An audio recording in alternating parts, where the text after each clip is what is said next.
एक छोटा लड़का जिसे एक अजनबी ने धोखा दिया, रहस्यमय ढंग से एक जादुई दीपक पर अपना अधिकार पा लेता है, जिससे अकल्पनीय शक्ति का उद्घाटन होता है।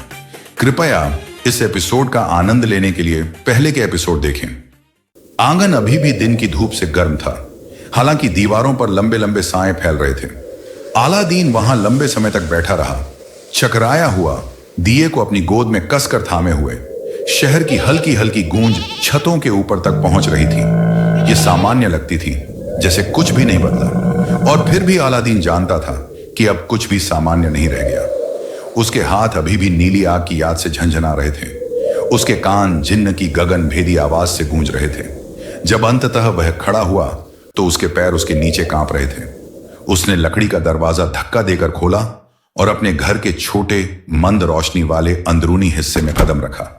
उसकी मां चूल्हे के पास घुटनों के बल बैठी थी, सूखी टहनियों के ढेर से आग निकालने की कोशिश कर रही थी।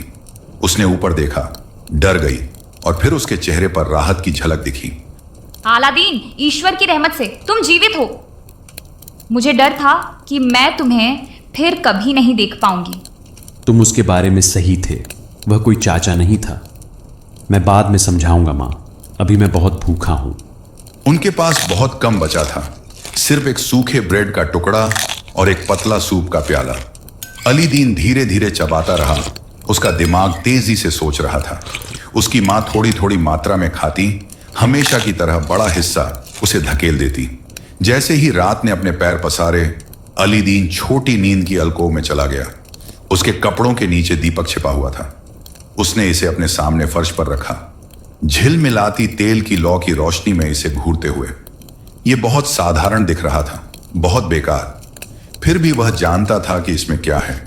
उसका हाथ कंपा रहा था जब उसने फिर से इसके किनारे को रगड़ा।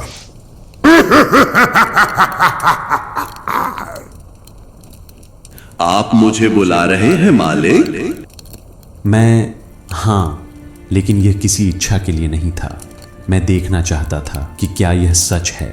ये असली है मालिक, और ये आपका है। मुझे बताओ, तुम इस लैंप से क्यों बंधे हुए हो? वो कहानी आपके शहर से भी पुरानी है। मैं उस समय तक बंधा हूं जब तक दीपक का भाग्य पूरा नहीं होता। और मत पूछो। अलादीन ने उन शब्दों के पीछे दर्द महसूस किया और एक बार के लिए उसने दबाव नहीं डाला। इसके बजाय उसका पेट फिर से दुखने लगा, उसे उसकी आवश्यकता की याद दिलाते हुए।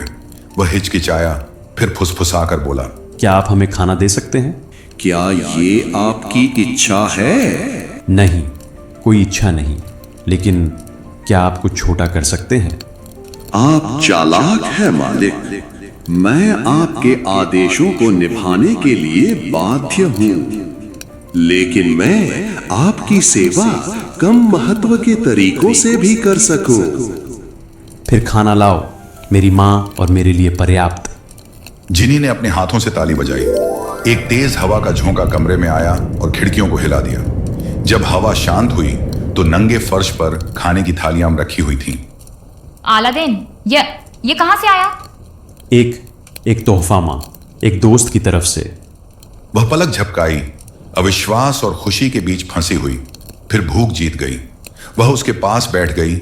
उसकी आंखों में आंसू भर आए जब उसने रोटी में हाथ डाला। ये एक चमत्कार है। अलादीन ने कुछ नहीं कहा, बस कोने में चमकती हुई दीपक पर एक नजर डाली। वास्तव में एक चमत्कार। खाने के बाद अलादीन अपनी छत की ओर भागा। छत पर बैठकर महल को देखते हुए वह सोचने लगा, मैं सिर्फ खाने और कपड़ों तक क्यों रुकूं? क्यों नहीं सब कुछ? उसके पीछे दीपक से झिन्न की आवाज धीरे धीरे उठी, जैसे धुएं पर सवार एक चेतावनी। सावधान रहो गुरु, इच्छा एक आग है, छोटी हो तो गर्माती है, लेकिन जब इसे नियंत्रित न किया जाए ये जलाती है। अलादीन ने अपनी जबड़े को कस लिया। उसकी नजरें महल पर टिक गईं। उसका दिल पहले ही जलने लगा था।